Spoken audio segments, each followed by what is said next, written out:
Bom dia, queridos, podem se assentar. Abra sua Bíblia no Evangelho de João, nós estamos nessa série, no capítulo 1. Hoje nós vamos passar pelo versículo 15 até o versículo 18. Crianças, o desenho para vocês vão desenhar uma cruz no centro da folha. Então, vão pegar uma folha e desenhar uma cruz no centro. E ao redor da cruz, você vai desenhar tudo aquilo que você ama. Papai, mamãe, alguns amam seus brinquedos, né? Então você vai colocar tudo ao redor da cruz. Estejamos atentos, palavra do nosso Deus, Evangelho de João, do versículo 15 ao versículo 18. João testemunha a respeito dele e exclama: Este é o de quem eu disse, o que vem depois de mim tem contudo a primazia, porquanto já existia antes de mim, porque todos nós temos recebido da sua plenitude, e graça sobre graça, porque a lei foi dada por intermédio de Moisés. A graça e a verdade vieram por meio de Jesus Cristo. Ninguém jamais viu a Deus, o Deus unigênito, que está no seio do Pai, é quem o revelou. Vamos orar. Senhor Deus, obrigado por estarmos aqui nesta manhã, com esse texto que foi preservado pelo Senhor, para que as nossas vidas fossem edificadas, para que o seu nome fosse exaltado, para que por meio do seu Santo Espírito fôssemos transformados. Opera em nós, porque nós carecemos disso, nós carecemos da sua obra em nossas vidas. É por isso que nós clamamos nesta manhã, em nome de Jesus. Amém. Meu irmão, minha irmã, você já assistiu um filme ou leu um livro em que um personagem coadjuvante te marcou profundamente? Aquele coadjuvante que marca, mas não rouba a posição do personagem principal. Dias atrás, eu estava lá com a família do Kleber, a Larissa, e o pequeno Estevão, num determinado momento, ele pediu o seguinte para o seu pai: lê para mim o livro do Benjamin. Isso me chamou a atenção, embora o título do livro fosse A História do Pedro Coelho. Eu não tenho dúvidas de que o primo Benjamin seja um coadjuvante muito importante nessa história, tanto que esse livro entrou para a minha lista de leituras. Eu também já tive uma personagem, melhor dizendo, coadjuvante que me marcou muito, chamada Remédios Moscote, lá no livro 100 Anos de Solidão. Remédios foi uma personagem que naquele livro trouxe uma pureza, encanto e um alívio diante do caos da família Buendia, que é retratada no livro. Mas, infelizmente, de uma forma abrupta na narrativa, até mesmo para quem está lendo, Remédios morreu enquanto estava grávida de gêmeos. Eu confesso, a morte de Remédios me fez chorar. Foi a única vez que eu chorei lendo o livro. De fato, eu não estava preparado para a morte daquela coadjuvante que se tornou extremamente importante para aquela história e que cooperava bastante na vida do personagem principal. Realmente, queridos, há personagens coadjuvantes que contribuem de uma forma muito profunda para uma história.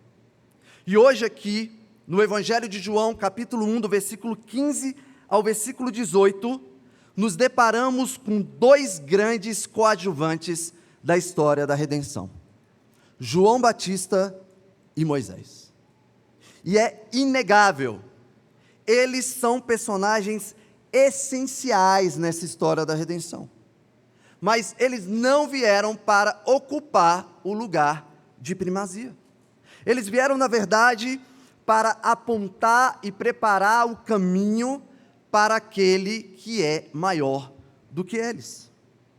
E veremos nesse sermão que Jesus Cristo é o centro da história da redenção. Ele tem a primazia, ele é o personagem principal. E perceberemos como tudo aponta, principalmente a lei e os profetas, para ele. É o que veremos pela graça de Deus. Então vamos seguir para o nosso primeiro ponto. Os profetas e a lei são coadjuvantes na história da redenção. Olhe para o versículo 15. João testemunha a respeito dele e exclama: este é o de quem eu disse, o que vem depois de mim tem contudo a primazia, porquanto já existia antes de mim.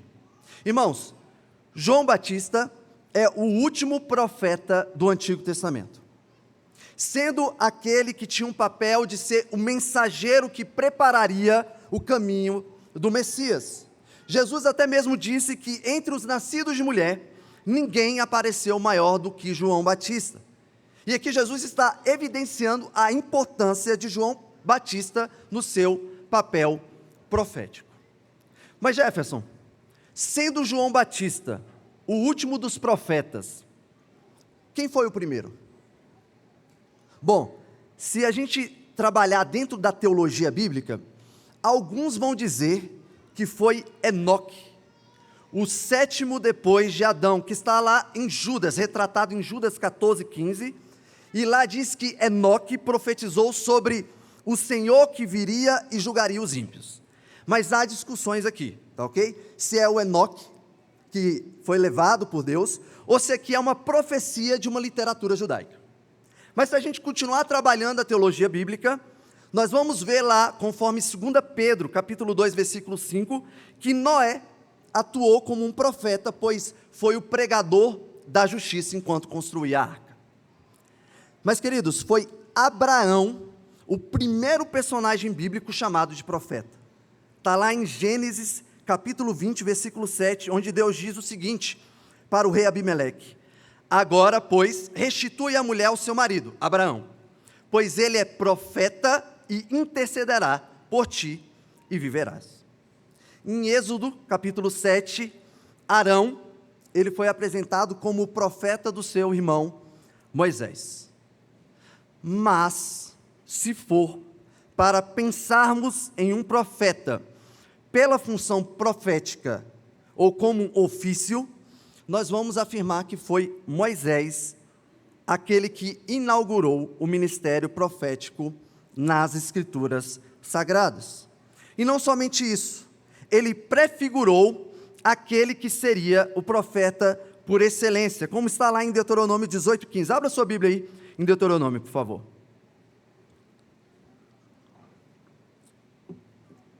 Deuteronômio, capítulo 18, versículo 15.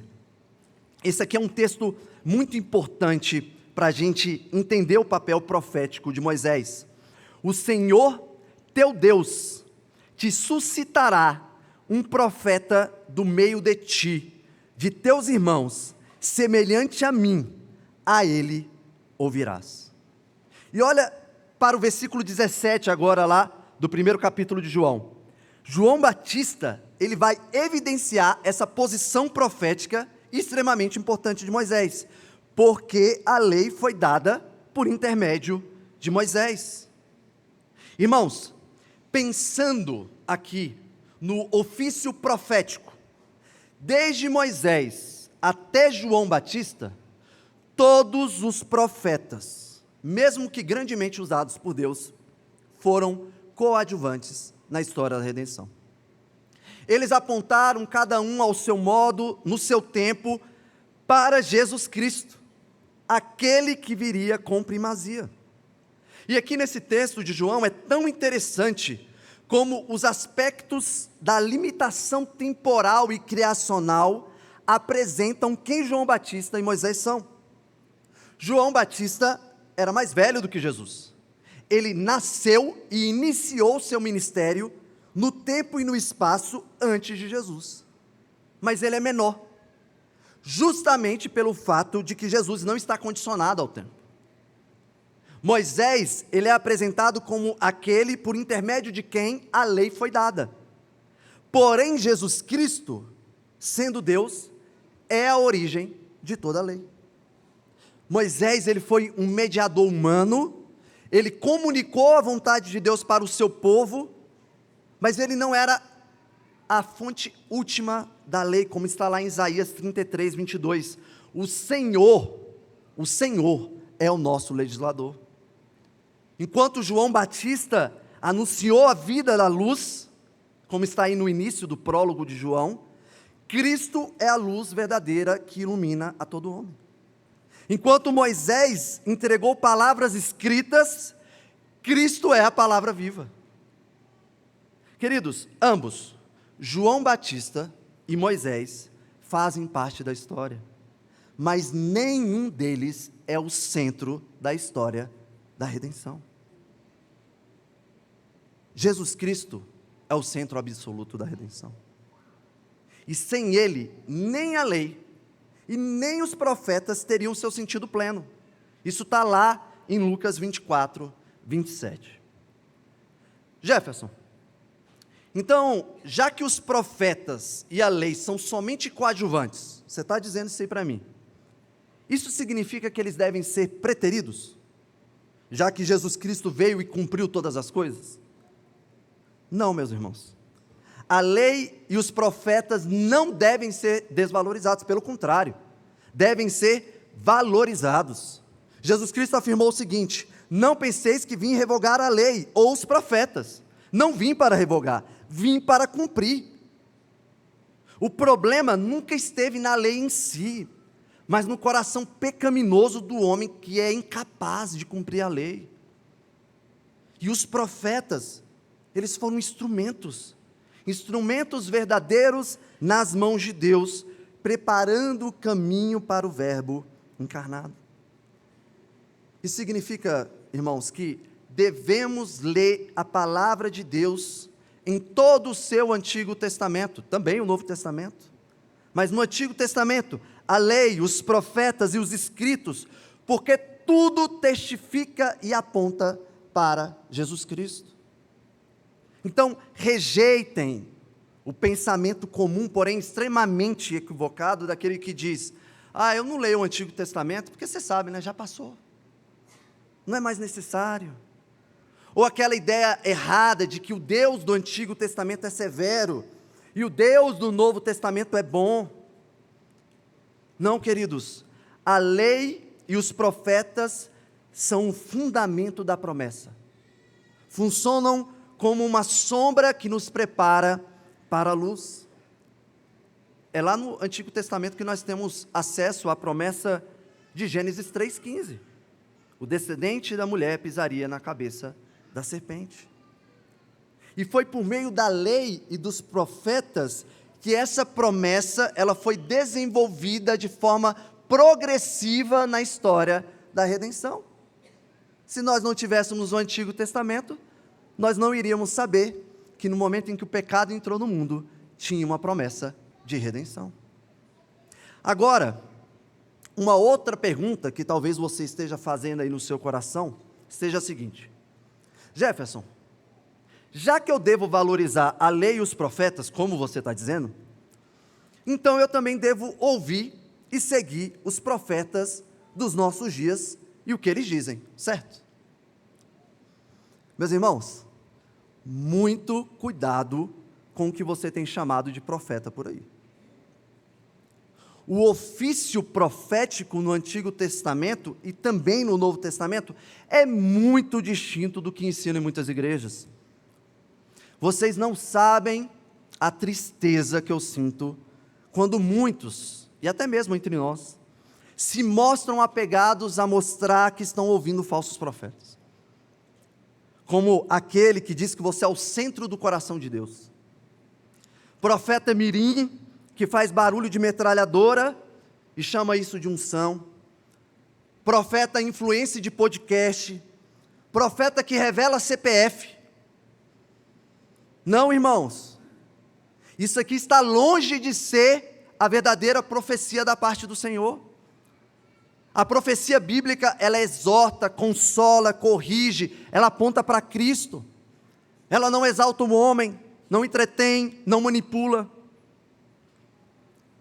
Profetizar não é impressionar com revelações ou previsões, mas é expor a vontade de Deus com fidelidade às Escrituras. Isso é profecia. Por isso, escutem seus pastores, seus presbíteros, os pregadores convidados que estão aqui domingo após domingo, buscando ser fiéis ao Senhor. Você não precisa de complemento não, dos falsos profetas. Você não precisa desse tipo de complemento durante a semana. A Bíblia nos ensina lá em 1 João 4,1: Amados, não creiais em todo espírito, mas provai se os espíritos são de Deus, porque muitos falsos profetas têm saído pelo mundo afora. E a internet tem provado que isso é verdade. Portanto, o verdadeiro profeta não se coloca no centro, ele aponta para Cristo.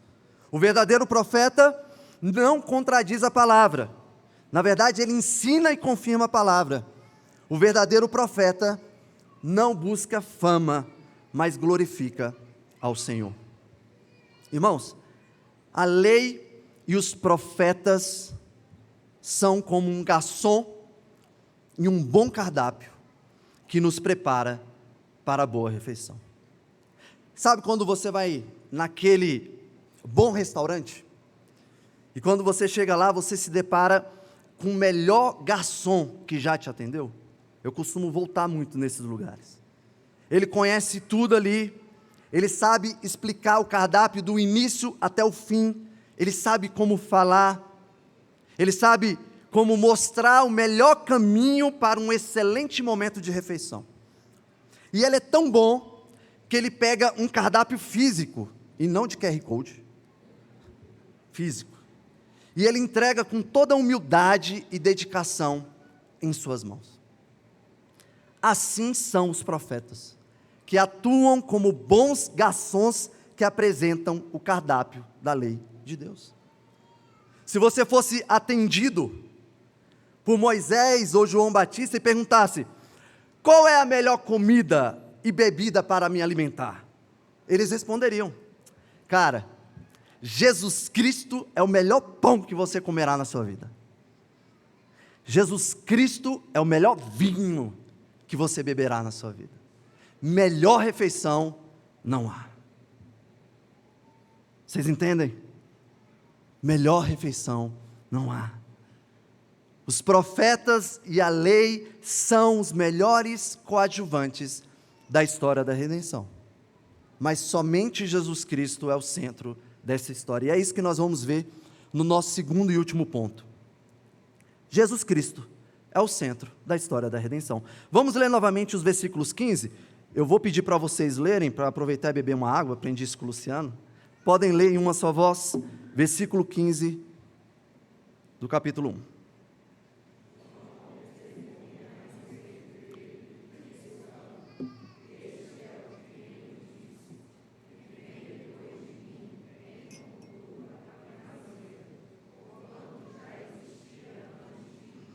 Irmãos, a primeira afirmação que João Batista vai fazer aqui, para mostrar que Jesus Cristo é o personagem central da história da redenção, é o seguinte: Jesus é eterno. Embora a encarnação mostre que Jesus nasceu no tempo e no espaço, porque isso vai servir para evidenciar a humanidade de Jesus, João, ele faz questão de deixar claro que aquele que vem depois de mim tem a primazia. Por quê? Porque ele é antes de mim.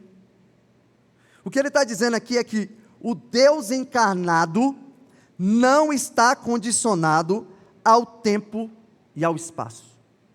Ele não tem início temporal, ele não foi criado, ele foi gerado eternamente. Isso está lá no nosso credo niceno. Gerado do Pai, antes de todos os séculos, Deus de Deus, luz da luz, Deus verdadeiro de Deus verdadeiro, gerado, não criado, consubstancial ao Pai. A eternidade de Jesus Cristo evidencia que Ele é o Verbo eterno. Ele é aquele que estava com Deus porque era Deus.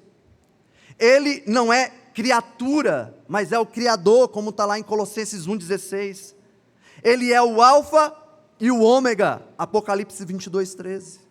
Ele é o Deus que se fez carne, é o eterno entrando na história. E é o que está aqui no versículo 18: ninguém jamais viu a Deus, o Deus unigênito que está no seio do Pai é quem o revelou. Irmãos, de fato ninguém viu a Deus, que é Espírito infinito, eterno, imutável, no seu ser, sabedoria, poder, santidade, justiça, bondade e verdade. Moisés até pediu para ver a Deus, mas recebeu como resposta: não me poderás ver a face, porque homem nenhum verá a minha face e viverá. Essa é a realidade do Deus santo e transcendente. Ninguém pode ver a Deus em sua essência e permanecer vivo. Mas agora, aqui nesse texto, João nos diz que o Filho, o Deus unigênito, que está em perfeita comunhão com o Pai desde a eternidade em seu seio, veio revelar o Deus invisível. E essa revelação só seria possível se Jesus Cristo, o Filho de Deus encarnado, também fosse Deus. Como disse muito bem Herman Bavinck, o Filho é eterno como o Pai. Ele não se tornou filho no tempo, mas é o Filho eternamente. A encarnação não criou o Filho, mas o revelou. Somente aquele que tinha íntima relação eterna com o Pai poderia revelar o Pai plenamente. Por isso, meus queridos, não precisamos buscar ver a Deus em experiências místicas. Não precisamos buscar ver a Deus em revelações fora das Escrituras, além da sua própria criação, que o revela também, ou de artes e esculturas. Deus se revelou plenamente em Cristo, e nós podemos ver a Cristo por meio da sua palavra. E algo muito importante: Cristo não revela a Deus Pai somente apontando para Ele, somente por meio de palavras, ou visualmente, de forma encarnada, sendo o resplendor da glória e expressão exata do seu ser, mas também revela a Deus Pai, nos dando acesso íntimo e nos tornando filhos de Deus. Observem o seguinte, na pergunta 33 do Catecismo de Heidelberg: por que Cristo é chamado de Filho unigênito de Deus, se nós também somos filhos de Deus? A resposta: porque somente Cristo é o eterno e natural Filho de Deus. Nós, porém, somos filhos de Deus por adoção, pela graça, por causa de Cristo. Jesus não está apresentando um Deus Pai que é distante. Jesus está nos colocando na presença desse Deus Pai e está nos tornando os seus filhos. E nós precisamos entender, irmãos, que a filiação eterna de Jesus Cristo, que às vezes parece complexo, um assunto teológico pesado demais, mas a filiação eterna de Jesus Cristo, o Deus que se revela, é importante e importante demais para nós.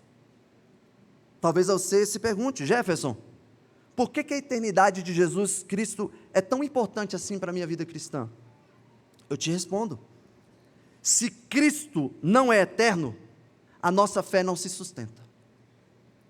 Se Cristo não é eterno, o nosso pecado que ofendeu um Deus eterno e que nós deveríamos pagar de uma maneira eterna, não poderia ser perdoado. Irmãos, só um Cristo eterno poderia nos dar uma salvação eterna que nunca perece, tendo se tornado o autor da salvação para todos os que lhe obedecem. Hebreus 5:9. Só um Cristo eterno pode sustentar as nossas vidas todos os dias. Ele não muda, Ele não falha, ele não é limitado. Jesus Cristo é o mesmo ontem, hoje e para sempre. Hebreus 13:8. Só um Cristo eterno pode cumprir promessas eternas. Irmãos, nossas esperanças não repousam em algo que é frágil, algo que é temporal. Quando você vai receber uma encomenda e ela é frágil, o que está escrito lá na caixa? Frágil, cuidado. Mas quando Deus enviou seu filho, ele não falou que ele era frágil. Cuidado. Vocês acham que ele vai morrer como alguém que é frágil, mas não, é o próprio Deus encarnado entre nós. É nele que nós nos sustentamos. Só um Cristo eterno pode nos dar a vida eterna, porque ele mesmo é a vida eterna, e esta é a promessa que ele nos fez, a vida eterna. 1 João 2:25. E é justamente por causa da eternidade de Cristo que nós podemos descansar hoje, domingo, e descansar na eternidade. Queridos, enquanto tudo à nossa volta é incerto, política, governos, taxas comerciais entre países, trabalho, doenças, se casar, ter filhos. Enquanto tudo isso é incerto, Jesus Cristo, o Eterno, está sustentando em si mesmo todas as coisas. Jesus Cristo está sustentando em si mesmo todas as coisas, inclusive a minha vida e a sua vida. Isso nos traz descanso. Se você chegou aqui nessa manhã, preocupado com algo que vai acontecer com você amanhã, no seu trabalho, um exame, qualquer circunstância, Jesus Cristo está sustentando em si mesmo todas as coisas.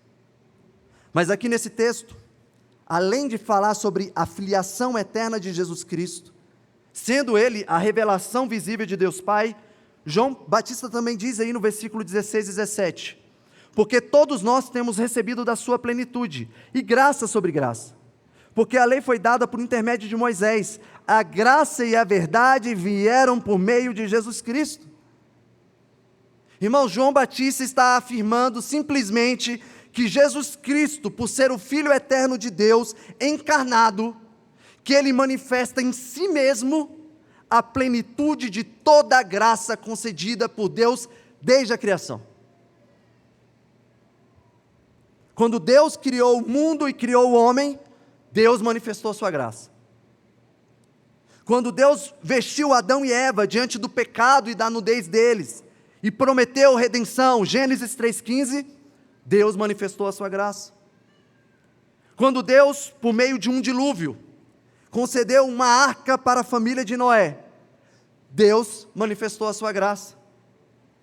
Quando Deus, por meio de Moisés, libertou o povo do Egito e lhe entregou a lei, Deus manifestou a sua graça. Uai, Jefferson, então quer dizer que Deus é gracioso em todo o Antigo Testamento e não somente no Novo? E até mesmo por meio da lei? Sim, meus irmãos. Deus tem manifestado a sua graça desde a criação e principalmente por meio da sua lei. Sim, a própria Escritura nos mostra que a lei não ocupa um lugar central na história da redenção, porque o seu papel sempre foi de apontar para Cristo. Como disse muito bem o apóstolo Paulo, de maneira que a lei nos serviu de aio para nos conduzir a Cristo, a fim de que fôssemos justificados por fé. Ou seja, a lei foi uma pedagoga, ela funcionou como uma tutora temporária, mas ela não era o destino final da salvação.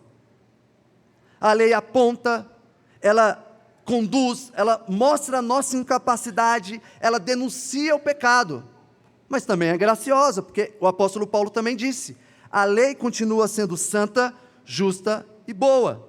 Mas ele também falou lá em Romanos 3,20 que ela não pode nos justificar. Por isso que João Batista está afirmando que o Filho de Deus encarnado, que revela ao Pai, é a expressão plena e completa de como Ele é gracioso para com os seus. Esse termo é bom demais. É graça sobre graça. Desde o povo do Antigo Testamento. É graça sobre graça. Para com aqueles que estavam vendo o Deus encarnado. É graça sobre graça. Para nós que estamos aqui e para aqueles que virão. Nunca faltará da parte de Deus graça e verdade plena. Nunca faltará da parte de Deus graça e verdade plena.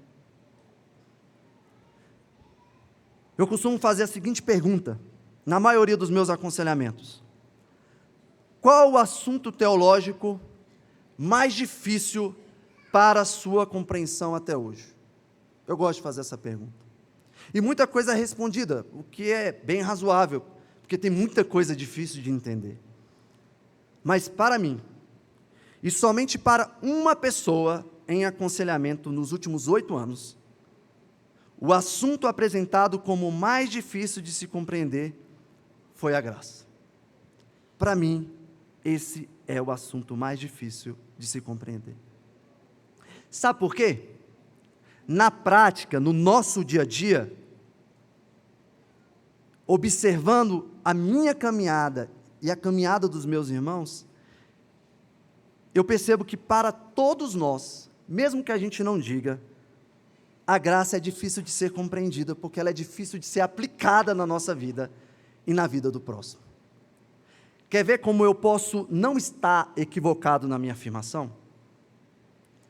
Quando você peca, você corre imediatamente para os braços do Pai, ou você sente que precisa primeiro se recuperar espiritualmente para depois voltar para a presença dele? Quando alguém te ofende, você consegue perdoar como quem já foi perdoado, ou exige que o outro pague uma prova antes de receber a sua misericórdia? Quando você cai mais uma vez naquela prática pecaminosa, você se lembra que a graça é graça sobre graça, ou você pensa que agora Deus finalmente desistiu de você?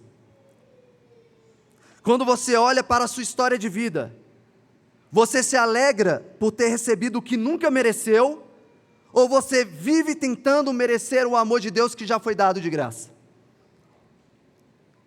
Quando você vê alguém caindo na fé, você estende a mão com compaixão, ou você olha com desconfiança como pensa, eu jamais faria isso?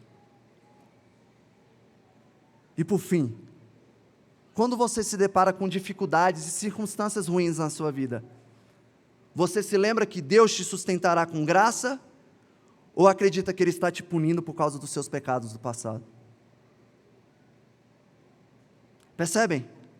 A graça é difícil de se entender, porque ela fere o nosso orgulho. Ela tira de nós qualquer glória, qualquer mérito, qualquer conquista. Ela mostra que o amor de Deus é capaz de alcançar um pecador como eu.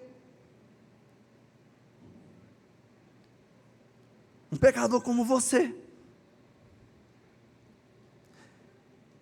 E alcança aquelas pessoas que você achou que o amor de Deus não seria capaz de alcançar.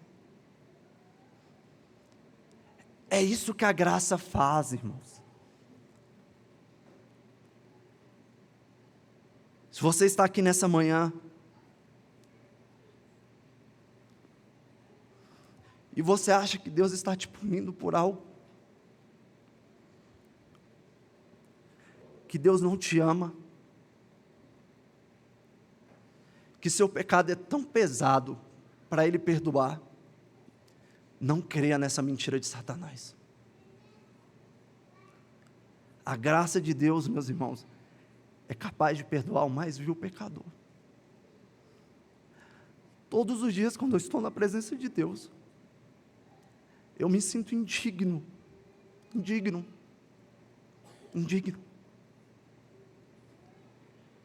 Mas eu preciso ser lembrado todos os dias. Deus me ama, e sua graça pode me alcançar. E de fato, Se você está aí pensando, eu não sou merecedor da graça de Deus, você está certo em pensar dessa forma.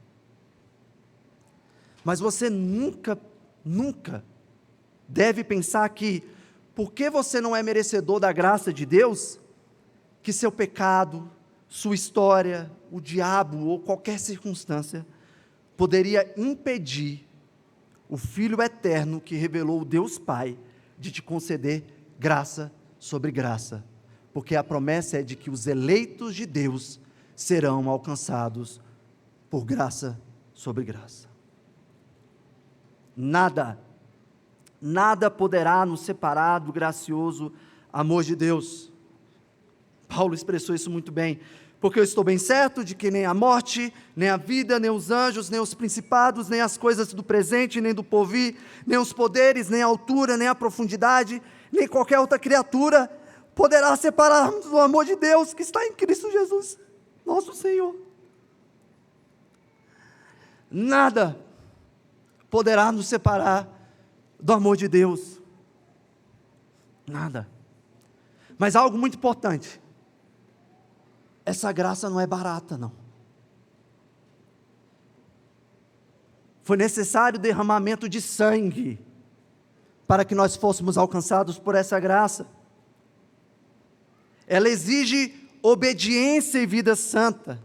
Se trata de uma graça que torna pecadores em santos, que mesmo em meio à luta do pecado, se lembram que a santidade é uma expressão de gratidão e não mérito para a salvação. Sobre a graça e o amor de Deus, eu acredito que a canção que nós entoamos antes do sermão resume bem tudo que eu disse até aqui. É Rei dos Reis eternamente. A sua força é nossa força. O seu amor e a sua graça ultrapassam a razão. E agora, meus irmãos, eu quero caminhar para a finalização do meu sermão te perguntando: ao olhar para a história da redenção, você está satisfeito de que Jesus Cristo é o personagem central dessa história e você é apenas, pela graça, um coadjuvante dela?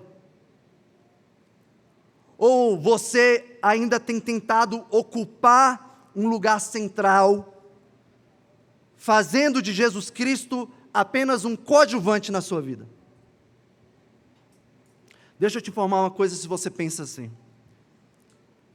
Se você acha que seria indicado ao Oscar da vida como o melhor ator principal da história da redenção, saiba que você não estaria sendo indicado nem mesmo para a nova categoria de dublê, porque nem imitar a Cristo direito por vezes nós imitamos. Agora, se você é daqueles que entendem que como um coadjuvante nessa história, você só está de pé porque o autor da salvação te escreveu no enredo da graça, se você reconhece que a sua vida só tem sentido porque ela gira em torno de Cristo e não de você mesmo, então, meu irmão e minha irmã, glorifique a Deus. Pregue, grite, cante, testemunhe para o mundo que Jesus Cristo é o centro da sua vida. Vire para o seu cônjuge e diga: eu não sou o centro do nosso casamento, mas Jesus Cristo é. Vire para os seus filhos e diga: eu não sou o centro deste lar, mas Jesus Cristo é. Vire para o mundo e diga: eu não sou o centro da minha vida, mas Jesus Cristo é. Jesus Cristo é o centro da minha vida. E eu estou satisfeito por ser um mero coadjuvante nessa história e ser tão amado por Ele. Meus irmãos, que de fato possamos dizer com convicção que Ele cresça e eu diminua. Vamos orar? Senhor Deus, obrigado, porque nessa manhã nós fomos lembrados que Jesus Cristo é o centro da redenção. Nós fomos lembrados que a lei e os profetas apontaram em todo o tempo para Ele, e suas promessas não falham. O Senhor cumpriu a sua promessa, e enviou aquele que pisou na cabeça da serpente. Nós somos gratos, porque Jesus Cristo é a expressão exata do seu ser. Nós somos gratos, porque Jesus Cristo é a expressão plena de que é graça sobre graça, e de que os nossos pecados podem ser perdoados. Mesmo que a gente venha falhar amanhã, mesmo que o diabo venha nos acusar, nada poderá impedir o amor gracioso do nosso Deus. E que nós possamos também reconhecer, como nós fomos lembrados nessa manhã, que grande é o Senhor, e nós somos coadjuvantes amados na história da redenção. Em nome de Jesus. Amém. Se você